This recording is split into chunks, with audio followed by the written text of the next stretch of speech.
کیا تمہارے قافلے میں شامل سب لوگ یہاں آ گئے ہیں؟ عرب تاجر کہنے لگے، ایک بچہ بھی ہمارے ساتھ ہے جو یہاں نہیں آیا، ہم اسے اپنے سامان کی دیکھ بھال کے لیے چھوڑ آئے ہیں۔ بحیرہ نے خواہش ظاہر کی اور کہا، اس بچے کو بھی میری دعوت میں لے آئیں، میں چاہتا ہوں کہ آپ کے قافلے میں شامل سب لوگ میرے مہمان بنے۔ ہوا کچھ یوں کہ جب ان تاجروں کا قافلہ اس پڑاؤ کی طرف بڑھ رہا تھا تو بحیرہ نے دیکھا کہ بادل کا ایک ٹکڑا ان لوگوں پر سایہ کیے ہوئے ہے۔ جیسے جیسے یہ قافلہ آگے بڑھ رہا ہے، بادل کا ٹکڑا بھی آگے بڑھ رہا ہے۔ بحیرہ ایک مدت سے یہاں آباد ہے، اس نے ایسا کبھی نہیں دیکھا۔ یہ دیکھ کر بحیرہ کی توجہ ان لوگوں کی طرف ہوئی۔ جب یہ قافلہ قریب آیا تو بادل کا ٹکڑا بھی قریب آ گیا۔ بحیرہ نے غور کیا تو بادل کا ٹکڑا پورے قافلے پر سایہ کیے ہوئے نہیں تھا، بلکہ سایہ ایک دو لوگوں کے سر پر تھا۔ قافلہ رکا تو بادل بھی رک گیا۔ کہیں یہ وہی ہستی تو نہیں ہے جس کا مجھے انتظار ہے؟ بحیرہ اپنے آپ سے سوال کرنے لگا۔ قافلہ درخت کے سائے میں رکا تو اس درخت کی شاخیں بھی جھک گئیں۔ بادل کا ٹکڑا اور درخت کی شاخوں کا جھکنا سائے والی جگہ کو اور بھی پرسکون بنا رہا تھا۔ بحیرہ نے سوچ لیا کہ میں اس قافلے کے تمام لوگوں سے ملوں گا، الہامی کتابوں میں بتائی گئی نشانیوں کو اس قافلے کے لوگوں میں تلاش کروں گا۔ بحیرہ اس سے پہلے کسی عرب تاجر سے بات بھی نہیں کرتا تھا۔ بحیرہ دعوت میں آئے ہوئے تمام لوگوں سے مل چکا ہے۔ اسے ایک بھی چہرہ ایسا نہیں ملا جس کی بحیرہ کو تلاش ہے۔ بحیرہ کی درخواست پر بچہ بھی یہاں آ گیا ہے۔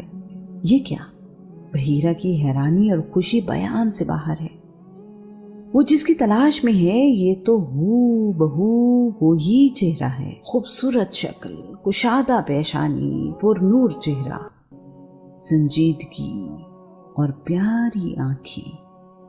ایسا چہرہ ہے کہ اسے تکتے رہنے کو دل چاہتا ہے۔ معصومیت چہرے سے ظاہر ہو رہی ہے۔ بحیرہ کا مقصد پورا ہو گیا ہے، اسی لیے تو اس نے دعوت کا اہتمام کیا ہے۔ بحیرہ کے لیے باقی لوگ اب شاید وہاں موجود ہی نہیں ہیں۔ نہ اسے عرب کے تاجروں میں کوئی اور خوبصورت نظر آ رہا ہے، نہ شناسا، نہ کوئی بڑا تاجر، نہ ہی کوئی باروک۔ اسے تو زندگی بھر کی محنت وصول ہوتی نظر آ رہی ہے۔ بحیرہ راہب اپنی خوش قسمتی پر نازاں ہے۔ اس سے پہلے بھی کئی راہب اس ہستی کا انتظار کرتے کرتے دنیا سے چلے گئے۔ بحیرہ کی ساری توجہ اس بچے کی طرف ہے۔ بحیرہ نے رسول اللہ کو اپنے پاس بٹھا لیا ہے، ان کے ہاتھ اپنے ہاتھوں میں لیتے ہوئے کہا ہے، بیٹا تمہیں لات و عزیٰ کی قسم۔ بحیرہ جانتا ہے کہ عرب کے لوگ لات و عزیٰ کو خدا سمجھتے ہیں۔ میں جو کچھ تم سے پوچھوں سچ بتانا۔ رسول اللہ نے جواب دیا ہے، مجھے لات اور عزیٰ کی قسم نہ دیجیے، خدا کی قسم مجھے جتنی نفرت بتوں سے ہے کسی اور چیز سے نہیں۔ بحیرہ نے کہا، اچھا بیٹا تمہیں خدا کی قسم میرے سوالوں کے جواب سچ سچ دینا۔ رسول اللہ نے کہا، آپ پوچھیں، میں صحیح صحیح جواب دوں گا۔ بحیرہ رسول اللہ سے ان کی زندگی، عادات، مصروفیات، نیند، شوق وغیرہ کے بارے میں سوال کر رہا ہے۔ وہ سوالوں میں کائنات اور خدا کے بارے میں بھی پوچھ رہا ہے۔ بحیرہ اس خوبصورت شخصیت میں کھو گیا ہے جو ابھی اپنے بچپن میں ہے۔ اس کے سوالوں کے جواب اس کی امید سے بڑھ کر ہیں۔ وہ ذہانت اور سنجیدگی سے بہت متاثر ہوا ہے۔ جب بحیرہ کے خیال میں ساری نشانیاں پوری ہو گئیں تو اس نے رسول اللہ سے کہا ہے کہ میں تمہارے کندھے اور گردن دیکھنا چاہتا ہوں۔ بحیرہ نے جب رسول اللہ کے کندھوں کے درمیان نبوت کی نشانی بھی دیکھ لی تو ابی طالب سے پوچھا، آپ کا اس بچے سے کیا رشتہ ہے؟ ابی طالب نے کہا، یہ میرا بیٹا ہے۔ بحیرہ کی تسلی نہیں ہوئی۔ اس کا علم اور الہامی کتابیں تو کچھ اور بتا رہی ہیں۔ اس نے ابی طالب سے کہا، میرا علم تو مجھے کچھ اور بتاتا ہے۔ ابی طالب بولے، تمہارا علم تمہیں کیا بتاتا ہے؟ بحیرہ نے کہا اس بچے کو یتیم ہونا چاہیے۔ ابی طالب نے کہا تم ٹھیک کہتے ہو، یہ میرا بھتیجا ہے اور میرا بھائی وفات پا چکا ہے۔ بحیرہ نے فوراً پوچھا تمہارے بھائی کی وفات کب ہوئی؟ ابی طالب کہنے لگے میرا بھائی اپنے بیٹے کے پیدا ہونے سے پہلے ہی فوت ہو گیا تھا۔ بحیرہ کی آنکھوں کی چمک بتا رہی ہے کہ جس ہستی کے لیے وہ یہاں رہتا ہے یہ وہی ہستی ہے۔ بحیرہ نے ابی طالب سے کہا میں نے جو خوبیاں اور نشانیاں آپ کے بھتیجے میں دیکھی ہیں وہ اس کائنات کے آخری نبی کی نشانیاں ہیں۔ میں نے بادل کو اس کے سر پر سایہ کرتے اور ساتھ چلتے دیکھا ہے۔ اس کا چہرہ وہی ہے جو الہامی کتابوں اور نبیوں نے بیان کیا ہے۔ میرا مشورہ ہے کہ آپ اسے جلد سے جلد مکہ واپس لے جائیں، ایسا نہ ہو کہ یہودی اس کو پہچان لیں اور نقصان پہنچائیں۔ اگر انہوں نے وہ دیکھ لیا جو میں نے دیکھا ہے تو وہ ضرور اسے نقصان پہنچانے کی کوشش کریں گے۔ اس کا زمانہ قریب ہے میں بتایا جا چکا ہے کہ رسول اللہ کے والد عبداللہ کو شام میں یہودیوں نے پہچان لیا تھا کہ یہ آخری نبی کے والد ہیں۔ انہوں نے عبداللہ کو جان سے مارنے کی کوشش بھی کی تھی۔ بحیرہ راہب کا رسول اللہ کے بارے میں یہودیوں کی طرف سے نقصان پہنچانے کا ڈر بے وجہ نہیں ہے۔ باتیں کرتے کرتے اس کی نظر روم سے آنے والے لوگوں پر پڑی ہے۔ اس نے ان لوگوں سے پوچھا ہے تم لوگ کس لیے یہاں آئے ہو؟ انہوں نے کہا ہے ہم اس نبی کی تلاش میں نکلے ہیں جس کی خوشخبری تورات اور انجیل میں دی گئی ہے۔ ہمیں پتہ چلا ہے کہ وہ اس مہینے سفر کے لیے نکلا ہے۔ ہم نے اس کی تلاش میں ہر طرف لوگ بھیجے ہیں، اگر وہ ہمیں مل جائے تو ہم اسے قتل کر دیں گے۔ بحیرہ نے ان سے پوچھا کیا تم میں کوئی زیادہ باخبر آدمی نہیں ہے؟ انہوں نے جواب دیا ہمیں ساری اطلاع ہے۔ بحیرہ نے ان رومیوں سے کہا خدا کے بندو، اگر خدا کسی کام کا ارادہ کر لے تو کیا دنیا کی کوئی طاقت اسے روک سکتی ہے؟ وہ بولے ہرگز نہیں۔ بحیرہ کے سمجھانے سے وہ لوگ اس ارادے سے باز آ گئے اور بحیرہ کے پاس ہی ٹھہر گئے۔ بحیرہ راہب کو انہی لوگوں سے پتہ چلا کہ یہودی آخری نبی کی تلاش میں 7 مختلف راستوں پر انہیں ڈھونڈنے نکلے ہیں۔ قرآن مجید یہودیوں کے رسول اللہ کو پہچاننے کے متعلق کہتا ہے جنہیں ہم نے کتاب دی وہ بالیقین پہچانتے ہیں کہ یہ سچے نبی ہیں، جس طرح وہ اپنے بیٹوں کو پہچانتے ہیں کہ وہ ان کے اپنے بیٹے ہیں۔ پھر بھی ان کا ایک گروہ جان بوجھ کر حق کو چھپاتا ہے۔ بحیرہ راہب نے خشک روٹی اور زیتون کا تیل رسول اللہ کو پیش کیا ہے۔ بحیرہ راہب اس کے بعد اپنی قیام گاہ کی طرف چلا گیا اور بار بار کہہ رہا ہے میرا اندازہ درست تھا، آج میرے من کی مراد پوری ہو گئی، میں تو اسی انتظار میں تھا۔ ابی طالب تو ہمیشہ سے ہی اپنے بھتیجے پر جان نثار کرتے ہیں۔ انہوں نے رسول اللہ کو باپ کی طرح چاہا، پالا اور سرپرستی کی ہے۔ ان کے لیے بھتیجا بیٹوں سے زیادہ اہم ہے۔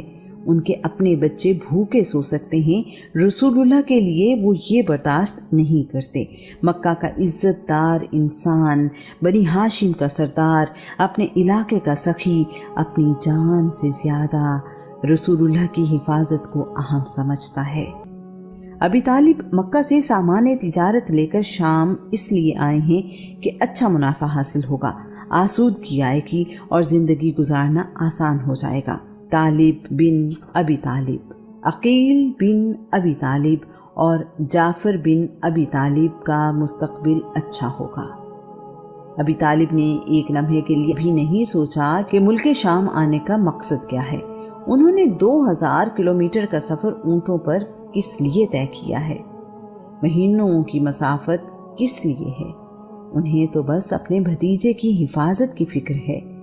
مالی اور دنیاوی فائدہ نظر انداز کیا، اپنا مال اونے پونے داموں بیچا۔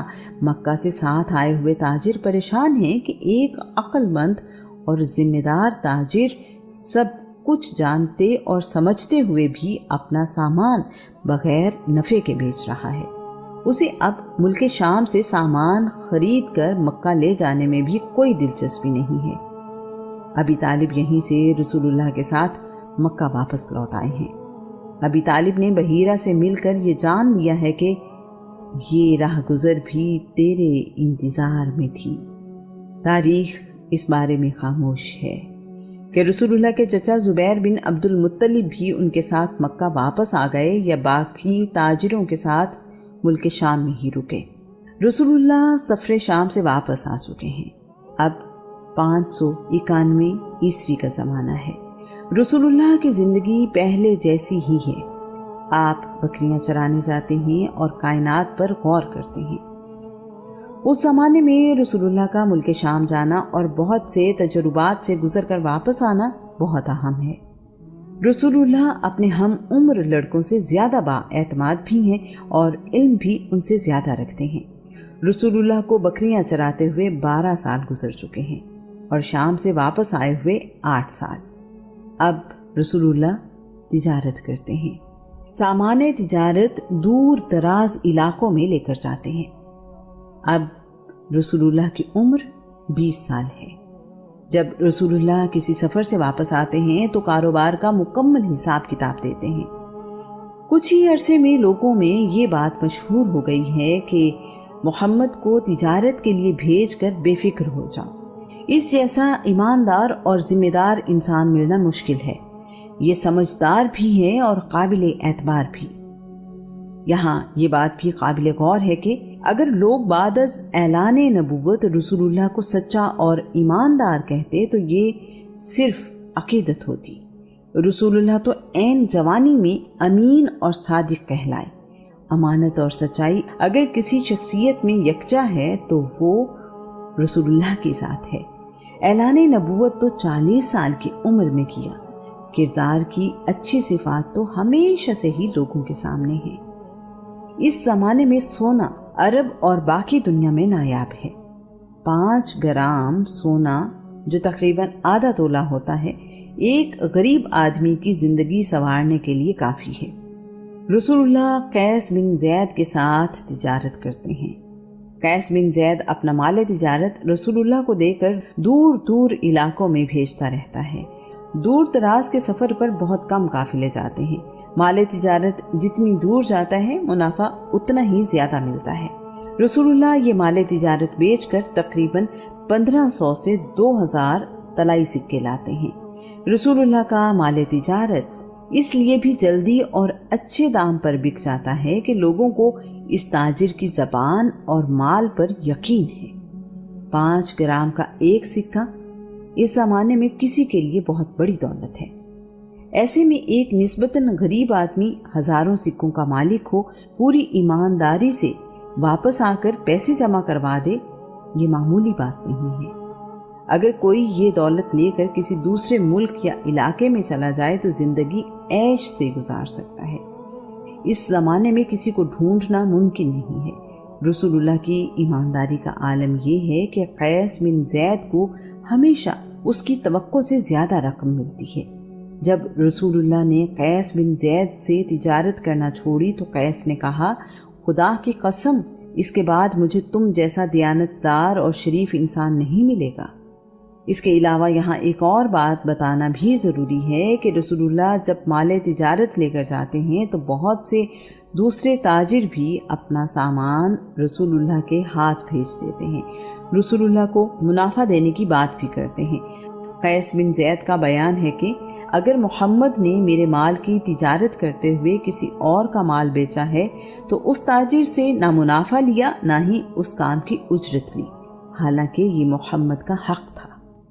امام احمد بن حنبل کا بیان ہے، رسول اللہ جب سفر سے واپس آتے تو اپنے دوستوں سے ملتے، ان کی خیریت دریافت کرتے۔ اگر محسوس کرتے کہ کسی دوست کی مالی حالت اچھی نہیں تو اپنے منافع میں سے اس کی مدد کرتے۔ رسول اللہ غریب اور بوڑھے لوگوں کی مدد کرتے ہیں، ان کا بوجھ اٹھاتے ہیں۔ اگرچہ رسول اللہ دولت مند نہیں ہیں لیکن سخاوت میں ان سے زیادہ کوئی نہیں ہے۔ حسین بن علی بیان کرتے ہیں، رسول اللہ اپنی آمدنی کو 3 حصوں میں تقسیم کرتے تھے۔ ایک حصہ اللہ کی راہ میں خرچ کرتے، دوسرا حصہ اپنے گھر والوں کو دیتے اور تیسرا حصہ اپنی ذات کے لیے رکھتے تھے۔ رسول اللہ اپنے حصے میں سے ضرورت مندوں میں تقسیم کرتے تھے۔ رسول اللہ جمع نہیں کیا کرتے تھے، نہ ہی رسول اللہ کچھ چھپا کر رکھتے تھے۔ مظلوم کے ساتھ اللہ کے لیے۔ عرب میں لڑائی عام ہے۔ اس کی بنیادی وجہ یہ ہے کہ نہ تو وہاں کوئی مرکزی حکومت ہے، نہ ہی کوئی عدالتی نظام۔ ہر قبیلہ اپنے اندر خود ایک عدالت ہے اور قبیلے کا سردار قاضی۔ دور سے آئے ہوئے کسی شخص کے ساتھ مکہ میں ظلم ہوتا ہے تو مظلوم واپس اپنے قبیلے والوں کے پاس جاتا ہے، اپنے قبیلے کے لوگوں کو ساتھ لے کر حملہ کرتا ہے۔ جواب میں اسے مکہ کے قبیلوں کا سامنا کرنا پڑتا ہے جو آپس میں متحد ہو جاتے ہیں۔ حق لینا تقریباً ناممکن ہے۔ طاقت اپنا حق لینے کا واحد ذریعہ ہے۔ عرب تاجر ہیں اور ان کے لیے تجارت بہت اہمیت رکھتی ہے۔ تجارت کے لیے آنے والے بغیر کسی ڈر خوف کے عرب نہیں آ سکتے۔ انہیں لوٹے جانے کا ڈر رہتا ہے۔ عرب سال میں 4 مہینوں کا احترام کرتے ہیں۔ انہیں حرام مہینے یا محترم مہینے کہا جاتا ہے۔ اس بارے قرآن پاک میں ارشاد ہوتا ہے، جب سے اللہ نے زمین و آسمان پیدا کیے ہیں، اللہ کی کتاب میں اسی دن سے مہینوں کی تعداد 12 ہے۔ ان میں سے 4 مہینے حرمت والے ہیں، یہی دین برحق ہے۔ بس ان مہینوں میں رد و بدل اور ان کی بے حرمتی کر کے اپنے آپ پر ظلم نہ کرو، اور مشرکوں کے ساتھ پوری طرح متحد ہو کر لڑو جس طرح وہ تم سے متحد ہو کر لڑتے ہیں۔ جان لو کہ اللہ ڈرنے والوں کے ساتھ ہے۔ ان مہینوں میں لڑائی کو گناہ سمجھا جاتا ہے۔ سال کے 3 مہینے یعنی ذیقعد، ذی الحج اور محرم کعبے کے حج اور یہاں آنے جانے کے لیے مخصوص ہیں۔ رجب کا مہینہ عمرہ ادا کرنے کے لیے مخصوص ہے۔ عرب اپنے ہتھیار ان مہینوں میں رکھ دیتے ہیں۔ تمام تجارتی سرگرمیاں اور حج جیسی عبادت انہی مہینوں میں ادا ہوتی ہیں۔ عرب ان مہینوں کا اس لیے بھی احترام کرتے ہیں کہ ان کی معیشت اس پہ کھڑی ہے۔ اس کے باوجود اگر ان مہینوں میں کوئی لڑائی ہو جائے تو اسے حرب فجار یعنی گناہ والی لڑائی کہا جاتا ہے۔ یہ 591 عیسوی کا زمانہ ہے اور رسول اللہ صلی اللہ علیہ وآلہ وسلم کی عمر 20 سال ہے۔ حرب فجار نامی لڑائیوں کی تعداد 4 ہے۔ فجار بلر بن معشر، فجار القرد یعنی بندر مارنے کی وجہ سے گناہ کی لڑائی، فجار المیرا یعنی ایک عورت کو سر بازار رسوا کرنے کی وجہ سے گناہ کی لڑائی، فجار البرات۔ ان میں سے آخری لڑائی فجار البرات میں رسول اللہ بھی شریک ہوئے ہیں۔ ایسی ہر لڑائی میں ایک فریق بنی کنانہ رہے۔ واقعہ کچھ یوں ہے۔ عراق کے شہر کوفہ سے 5 کلومیٹر دور جنوب مغرب میں ایک شہر واقع ہے جس کا نام حیرہ ہے۔ یہ عراق کا دارالحکومت ہے۔ آج کل اسے نجف کہتے ہیں جہاں علی ابن ابی طالب دفن ہیں۔ حیرہ میں نعمان بن منذر کی حکومت ہے۔ روایت ہے کہ تبا شاہ یمن اپنے لشکر کے ساتھ یہاں سے گزرا تو راستہ بھول گیا۔ تبا بادشاہ کا ذکر ہم یثرب تیرے بھاگ جاگے میں پڑھیں گے۔ اس کے حیران پریشان ہونے کی وجہ سے اس شہر کو حیرہ کہا جانے لگا۔ قدیم شہر حیرہ کے کھنڈرات نجف کے شمال میں ملتے ہیں۔ نعمان بن منذر شاہ حیرہ ہر سال اپنا تجارتی مال یمن سے اوکاز کی منڈی میں بھیجتا ہے۔ اوکاز مکہ سے 20 کلومیٹر دور واقع ہے، جہاں پر اس علاقے کی سب سے بڑی تجارتی منڈی لگتی ہے۔ حیرہ آنے والا تجارتی قافلہ مکہ میں خوشبو اور دوسرا سامان لے کر آتا ہے۔ اوکاز کی منڈی سے چمڑا، رسے، ریشمی کپڑا خرید کر حیرہ لے کر جاتا ہے۔ اس کام کے لیے نعمان مکہ کے کسی سردار سے حفاظتی پناہ لیا کرتا ہے۔ اس سال اس کے ملک میں 2 تجارتی قافلے موجود ہیں۔ نعمان نے قبیلہ بنی کنانہ کے برات بن قیس النمری سے پناہ کے لیے کہا ہے۔ برات نے جواب دیا ہے کہ میں بنی کنانہ کی طرف سے اس قافلے کو اپنی پناہ میں لیتا ہوں۔ یہ سن کر نعمان بن منذر نے کہا ہے کہ مجھے تو مکہ اور گرد و نواح کے تمام قبیلوں سے پناہ چاہیے۔ بنی حوازن کا رئیس عروہ بن عتبہ بن جعفر بھی وہیں موجود ہے۔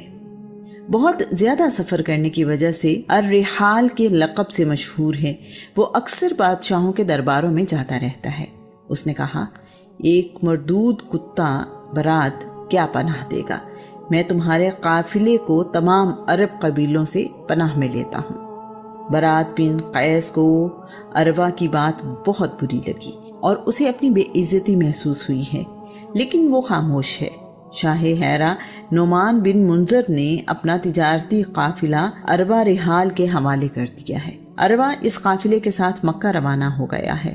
عروہ کو کسی سے خطرہ نہیں ہے کیونکہ وہ اپنی قوم کے علاقے سے گزر رہا ہے۔ برات اپنی بے عزتی کا بدلہ لینے کے لیے اس قافلے پر عروہ رحال کو خیمے میں اکیلا دیکھا ہے۔ پھال نکالنے کے لیے برات نے پائے گا یا نہیں۔ عروہ نے برات کو تیروں سے پھال نکالتے دیکھا تو پوچھا، تم کیا کر رہے ہو؟ برات بولا، میں یہ دیکھ رہا ہوں کہ مجھے تمہارے قتل کی اجازت ملتی ہے یا نہیں۔ عروہ نے کہا، یہ تمہارے بس کی بات نہیں ہے۔ یہ سنتے ہی برات نے حملہ کر کے عروہ کو قتل کر عروہ رحال کو قتل کرنے کے بعد برات نے شاہ ہیرا کا قافلہ قبضے میں لے لیا ہے۔ وہ اس قافلے کو لے کر مکہ جانے کی بجائے 621 کلومیٹر شمال میں خیبر چلا گیا۔ اس نے سارا مال خیبر میں بیچ دیا ہے۔ جب لوگوں کو پتا چلا کہ عروہ کو برات نے قتل کیا ہے تو برات کے تعاقب میں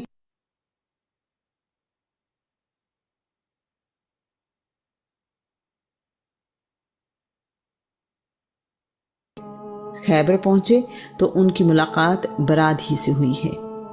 انہوں نے برات سے ہی برات کے متعلق پوچھا۔ برات نے ان سے ان کے آنے کا مقصد پوچھا ہے تو انہوں نے کہا، ہمارا تعلق بنی قیس سے ہے اور ہم برات کو قتل کرنے کے لیے آئے ہیں۔ برات نے کہا، برات یہاں آیا تھا لیکن خیبر میں اسے کسی نے پناہ نہیں دی تو یہاں سے کچھ دور علاقے میں جا کر چھپ گیا ہے۔ اگر تم چاہو تو میں تمہیں اس تک پہنچا سکتا ہوں۔ تم میں سے جو زیادہ بہادر ہے وہ میرے ساتھ آ جائے اور دوسرا اپنے اونٹوں کی حفاظت کرے۔ مساور بن مالک برات کے ساتھ چل پڑا ہے۔ برات ایک کھنڈر کے پاس جا کر رکا اور مساور سے کہنے لگا، تم یہیں رکو، میں اندر دیکھ کر آتا ہوں۔ واپس آ کر برات کہنے لگا، تم اس کھنڈر کے اندر جاؤ گے تو وہ دائیں ہاتھ والے کمرے میں سو رہا ہے، تم اسے سوتے میں ہی قتل کر دینا۔ اس کے بعد برات نے مساور سے کہا، برات بڑا بہادر اور طاقتور ہے، تمہاری تلوار بہت تیز ہونی چاہیے اور تمہارا وار بھی، یہ نہ ہو کہ وہ تمہیں ہی قتل کر دے۔ مجھے دکھاؤ، میں دیکھوں تمہاری تلوار تیز ہے یا نہیں۔ مساور نے بے خیالی میں تلوار برات کو دی تو برات نے اسی تلوار سے مساور کو قتل کرنے کے بعد تلوار کھنڈر کی دیوار کے پیچھے چھپا دی ہے۔ میں اسے برات کے پاس لے کر گیا ہوں۔ جس کمرے میں برات سو رہا ہے وہ اس کے باہر کھڑا ہے، نہ ہلتا جلتا ہے نہ آگے بڑھتا ہے۔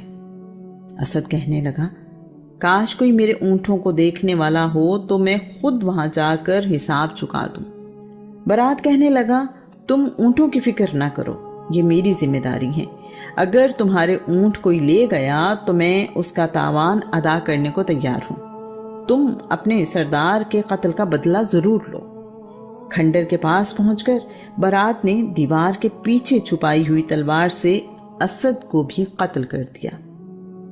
اس کے بعد برات خیبر سے مکہ کی طرف چل پڑا ہے۔ راستے میں اس کی ملاقات قریش کے قبیلے بنی اسد بن خزیمہ کے بشر بن ابی خارم سے ہوئی ہے۔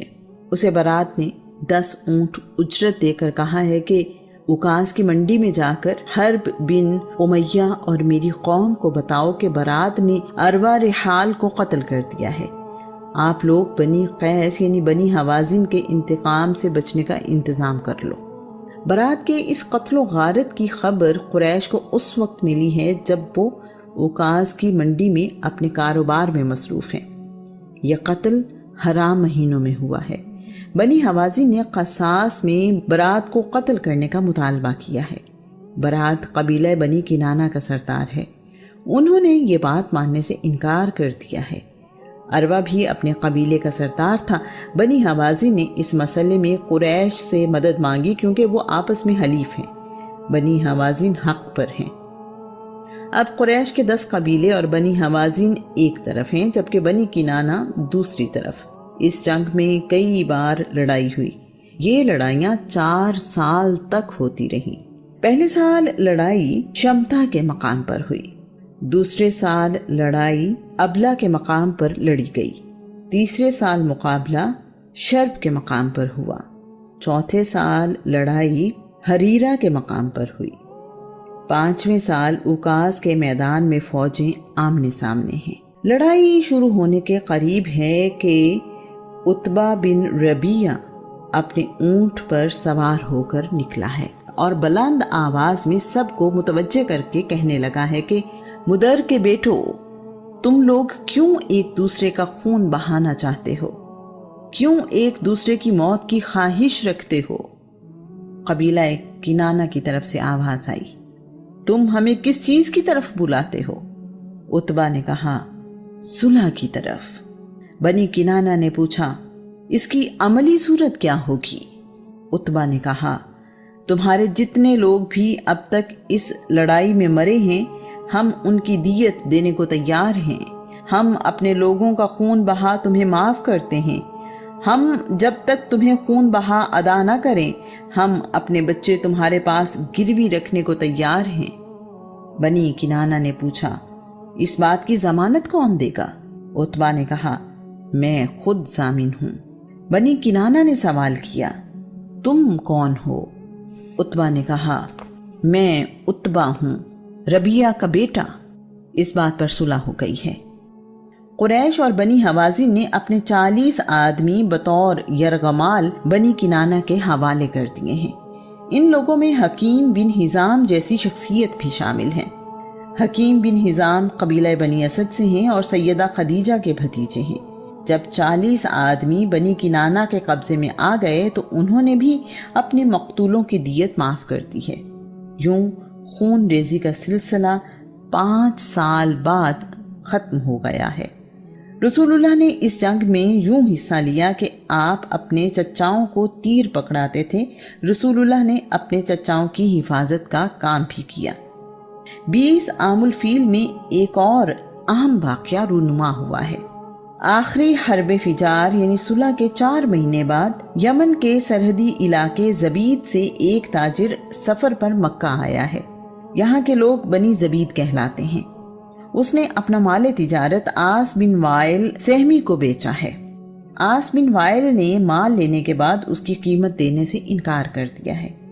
مکہ میں بنی زبید کا کوئی حلیف قبیلہ نہیں ہے. اس شخص نے بنی عبدالدار، بنی جمحہ، بنی سہم اور بنی عدی سے مدد مانگی ہے.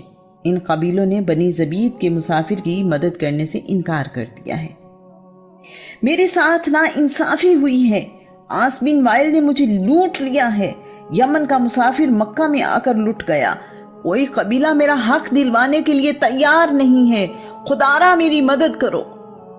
اس مسافر کی باتیں رسول اللہ کے چچا زبیر بن عبد المطلب بھی سن رہے ہیں. زبیر بن عبد المطلب کے کہنے پر بنی ہاشم، بنی زہرہ، بنی اسد سمیت کچھ سردار عبداللہ بن جدان کے گھر جمع ہیں. عبداللہ بن جدان قریش کا ایک بڑا سردار ہے. اس مجلس میں یہ طے کیا گیا ہے کہ ہم ظالم کے خلاف مظلوم کی مدد کریں گے. ہم عرب سے بدامنی دور کریں گے. ہم مسافروں کی حفاظت کریں گے. ہم غریبوں کی مدد کریں گے. تمام لوگ جو اس معاہدے کے لیے موجود ہیں وہ کعبہ میں آئے ہیں. حجر اسود پر پانی ڈالا ہے اور اسے گرنے والے پانی کو پیا ہے. اس کے بعد دائیں ہاتھ اٹھا کر حلف لیا ہے اور قسم اٹھائی ہے کہ ہم اس وقت تک مظلوم کا ساتھ دیں گے جب تک سمندر کا پانی خشک نہ ہو جائے، جب تک ہیرا اور سبیر کے پہاڑ اپنی جگہ پر قائم ہیں، ہم مظلوم کو اس کا حق دلا کر رہیں گے۔ اس معاہدے کے بعد یہ لوگ آس بن وائل کے گھر گئے ہیں اور اسے مجبور کیا ہے کہ بنی زبید کے تاجر کا سامان واپس کرے۔ ایسا ہی ہوا۔ اس معاہدے میں رسول اللہ بھی شریک ہوئے ہیں۔ اس معاہدے سے بہت پہلے بنی جرہم کے کچھ افراد نے ایسا ہی معاہدہ کیا تھا جسے حلف الفضول کہا جاتا ہے۔ اس نام کی وجہ یہ ہے کہ معاہدہ کرنے والے تمام افراد کا نام فضل تھا۔ فضول فضل کی جمع ہے۔ ان لوگوں کے نام ہیں فضل بن حارث، فضل بن وداع، فضل بن فضالہ۔ وقت گزرنے کے ساتھ لوگ اس معاہدے پر قائم نہ رہے۔ پہلے معاہدے کی یاد میں موجودہ معاہدے کو بھی حلف الفضول کا نام دیا گیا ہے۔ رسول اللہ اس معاہدے کا ذکر یوں کیا کرتے تھے کہ مجھے اس حلف الفضول معاہدے سے جتنی خوشی ہوئی، اگر کوئی مجھے اس کے بدلے میں سرخ اونٹ دیتا تو بھی مجھے اتنی خوشی نہ ہوتی۔ اگر آج بھی کوئی شخص مجھے ایسے معاہدے کے لیے بلائے تو میں اس کی دعوت قبول کروں گا۔ رسول اللہ سے زیادہ امن پسند کون ہے؟ یہ معاہدہ مدتوں نافذ العمل رہا۔ رسول اللہ نے جس معاہدہ حلف الفضول میں شرکت کی وہ بڑا مؤثر ثابت ہوا۔ آج کے زمانے میں اسے آپ سول سوسائٹی کا کردار کہہ سکتے ہیں۔ اس معاہدے کی وجہ سے بدلے اور انتقام لینے کی لڑائیاں تقریباً ختم ہو گئیں۔ حج کے لیے آنے والے بنی خشم کے یمنی تاجر کی نہایت خوبصورت بیٹی کو مکہ کے انتہائی طاقتور سردار نبیہ بن حجاج نے اغوا کر لیا ہے۔ یمنی حاجی پریشان ہے، غیر ملک، نہ جان نہ پہچان، یہاں میری مدد کون کرے گا؟ یمنی کو مشورہ دیا گیا ہے کہ حلف الفضول والوں سے رابطہ کرے۔ حلف الفضول والوں نے بات سنتے ہی ابن حجاج کے گھر کا محاصرہ کر لیا ہے۔ اس پر دباؤ ڈالا ہے کہ وہ مہمان لڑکی کو فوراً اس کے والدین کے حوالے کر دے۔ ابن حجاج نے صورتحال دیکھی تو منت سماجت شروع کر دی ہے۔ اسے حلف الفضول والوں کے سامنے جھکنا ہی پڑا ہے۔ لڑکی کو اس کے والدین کے حوالے کر دیا گیا۔ بنی اسد قبیلے کے ایک تاجر نے مکہ میں ابی بن خلف کو اپنا مال بیچا ہے۔ ابی بن خلف اسے مطلوبہ رقم دینے سے انکاری ہے۔ یہ سب عرب کی روایات کے خلاف ہو رہا ہے۔ حلف الفضول والوں نے بنی اسد کے تاجر سے کہا ہے کہ ابی بن خلف کے پاس جاؤ، اس سے کہو حلف الفضول والے کہتے ہیں میری رقم ادا کرو، اگر وہ ایسا نہ کرے تو ہمارے پاس واپس آنا۔ بنی اسد کے تاجر کو رقم آسانی سے مل گئی ہے۔ بنی زبیر قبیلے کا ایک تاجر یمن سے تجارت کے لیے آیا ہے۔ ابو جہل نے مکہ کے لوگوں کو منع کر دیا ہے کہ اس تاجر سے کوئی سامان نہ خریدے۔ ابو جہل مکے کا ایک بڑا سردار ہے۔ اس کا نام عمر بن حشام ہے۔ اس کا تعلق بنی مخزوم قبیلے سے ہے۔ وہ خود کو ابو الحکم یعنی حکمت اور دانائی کا باپ کہلاتا ہے۔ تاریخ اسے ابو جہل کے نام سے یاد کرتی ہے۔ ابو جہل کا اثر و رسوخ اس قدر زیادہ ہے کہ کوئی اس سے دشمنی لینے کو تیار نہیں ہے۔ کچھ دن مکہ میں رکنے کے بعد یہ تاجر پریشان ہے۔ اس مسافر کے لیے ایک لمبا عرصہ اس امید پر رکنا ممکن نہیں ہے کہ اس کا مال اچھی قیمت پر بک جائے گا۔ اس کے پاس مکہ میں رہنے کے اسباب بھی ختم ہوتے جا رہے ہیں۔ اس کا مال تو بہت اچھا ہے لیکن کوئی خریدنے کو تیار نہیں ہے۔ ابو جہل یہی تو چاہتا ہے۔ اس نے تاجر کو پریشان دیکھا تو اس کا مال خریدنے کی حامی بھر لی۔ ابو جہل نے اس مال کی قیمت بہت ہی کم لگائی۔ بنی زبیر کے تاجر کو کسی نے رسول اللہ کے بارے میں بتایا ہے۔ وہ تاجر رسول اللہ کے پاس آیا ہے اور اپنی رودات سنائی ہے۔ رسول اللہ نے یمنی تاجر سے اونٹ اس کی منہ مانگی قیمت پر خرید لیے ہیں۔ رسول اللہ نے خریدے ہوئے 2 اونٹ اس قیمت پر بیچ دیے ہیں جس قیمت میں 3 اونٹ خریدے تھے۔ رسول اللہ نے تیسرا اونٹ بیچ کر رقم غریبوں میں بانٹ دی ہے۔ رسول اللہ نے اس کے بعد ابو جہل کو سمجھانے کی کوشش بھی کی ہے. اس وقت تک ابو جہل کی رسول اللہ سے دشمنی نہیں ہے، لیکن اس واقعے کے بعد دونوں کے تعلقات اچھے نہیں رہے.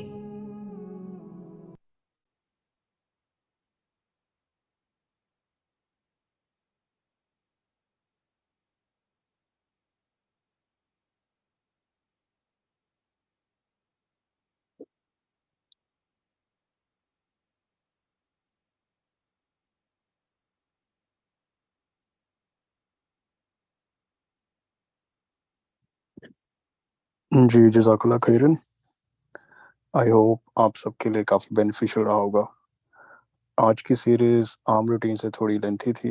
ایکچولی نیکسٹ ویک عید الاضحیٰ کی وجہ سے کلاس نہیں ہوگی، تو اس وجہ سے تو اب اگر کوئی آپ میں سے بات کرنا چاہتا ہے تو کائنڈلی ہینڈ ریز کر لیں، میں آپ کا مائک انمیوٹ کر دیتا ہوں. بسم اللہ.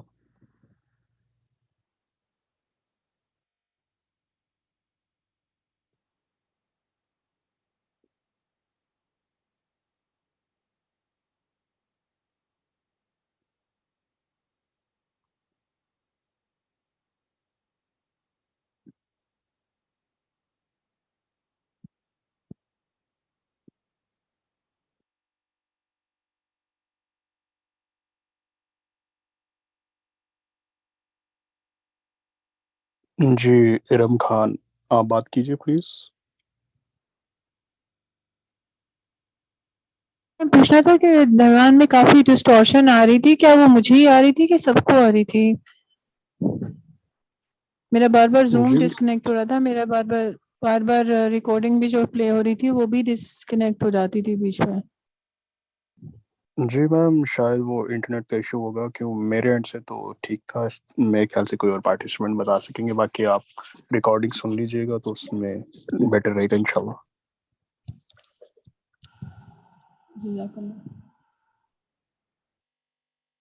جی شبیہ سعد، آپ بات کریں پلیز.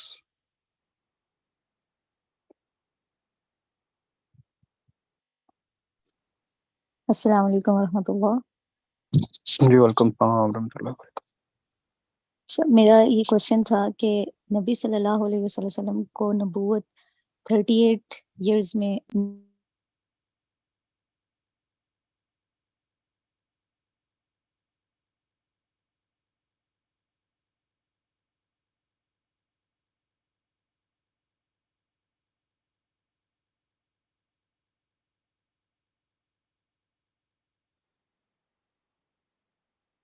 جی شبیہ، آپ کی آواز چلی گئی ہے.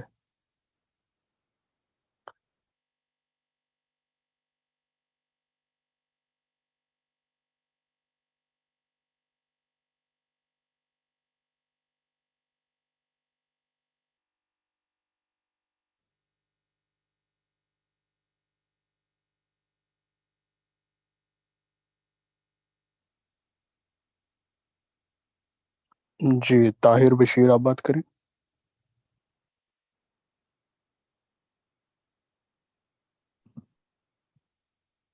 السلام علیکم. ویلکم مجھے یہ السلام پتا ورحمۃ کرنا اللہ. تھا کہ یہ جو لیکچرز ہیں یہ کتنی ایپیسوڈز ہیں اس کی، لائک جی یہ سر، کتنا ٹائم چلیں گے؟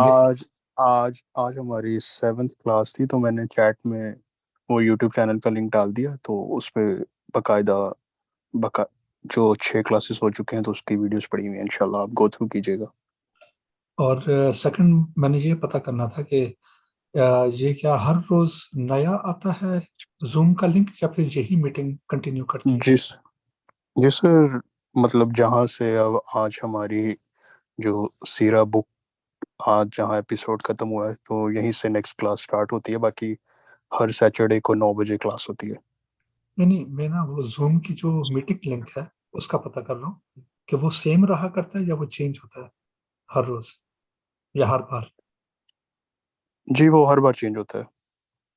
اوکے، تو وہ لائک کہاں سے ملے گا؟ جی سر، میں نے چیٹ میں گروپ کا لنک بھی ڈال دیا، اور چینل کا بھی، تو آپ جوائن کر لیجیے گا تو وہاں پر آ جائے گا انشاءاللہ. Okay sir, thank you. ہاں جزاک اللہ.